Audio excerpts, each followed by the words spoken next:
प्रधानमंत्री ने 1 जून को लिखे देशवासियों के नाम अपने पत्र में लिखा है कि मेरे प्यारे देशवासियों, लोकतंत्र की जननी में लोकतंत्र के सबसे बड़े महापर्व का समापन हो चुका है।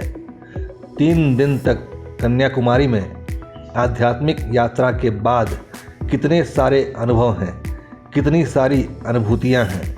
मैं एक असीम ऊर्जा का प्रवाह स्वयं में महसूस कर रहा हूँ। वाकई 2024 के इस चुनाव में कितने ही सुखद संयोग बने हैं।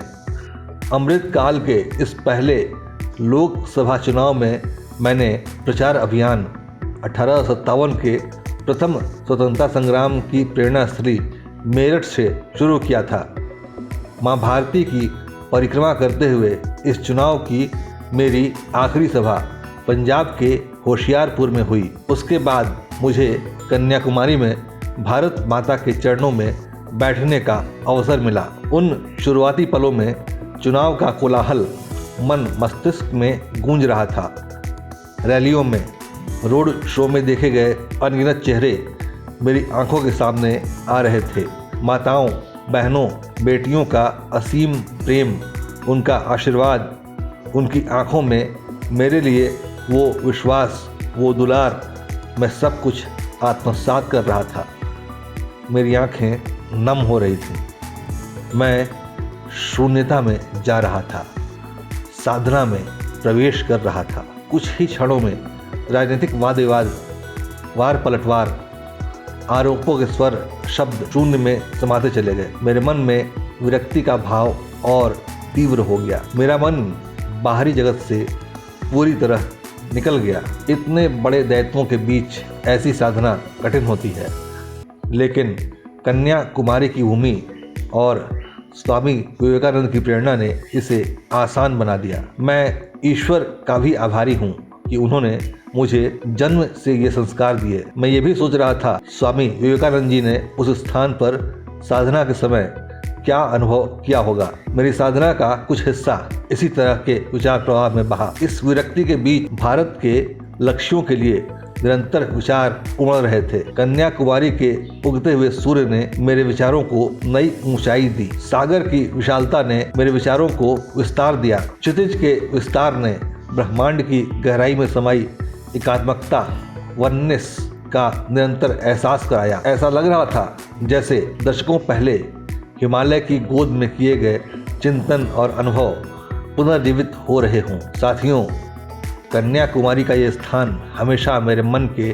अत्यंत करीब रहा है। कन्याकुमारी में विवेकानंद शिला स्मारक का निर्माण श्री एकनाथ राणे जी ने करवाया था। कश्मीर से कन्याकुमारी, ये हर देशवासियों के अंतर मन में रची बसी हमारी साझी पहचान है। ये वो शक्तिपीठ है जहाँ माँ शक्ति ने कन्याकुमारी के रूप में अवतार लिया था। इस दक्षिण छोर पर माँ शक्ति ने उन भगवान शिव के लिए तपस्या और प्रतीक्षा की थी जो भारत के सबसे उत्तरी छोर के हिमालय पर विराज रहे थे। कन्याकुमारी संगमों के संगम की धरती है। हमारे देश की पवित्र नदियाँ अलग अलग समुद्रों में जाकर मिलती है और यहाँ उन समुद्रों का संगम होता है। यहाँ एक और महान संगम दिखता है, भारत का वैचारिक संगम।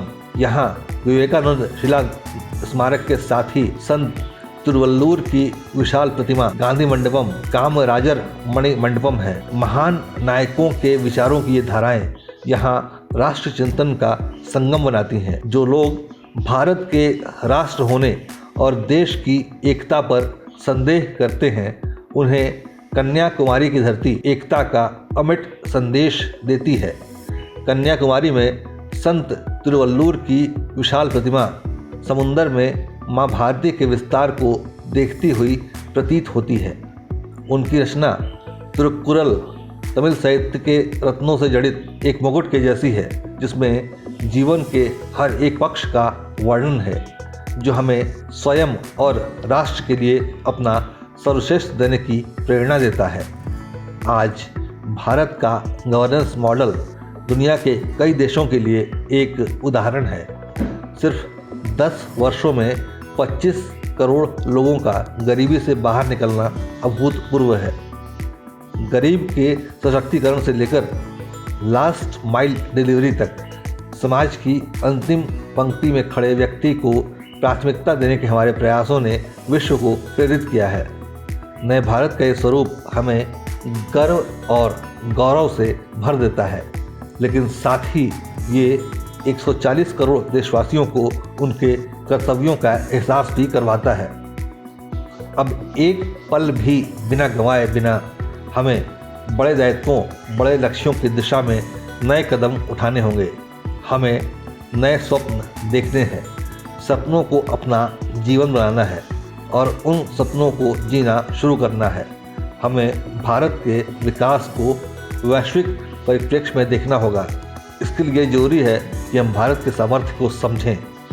स्वामी विवेकानंद ने 1897 में कहा था कि हमें अगले 50 वर्ष केवल और केवल राष्ट्र के लिए समर्पित करने होंगे, लेकिन इस आह्वान के ठीक 50 वर्ष बाद 1947 में भारत आज़ाद हो गया।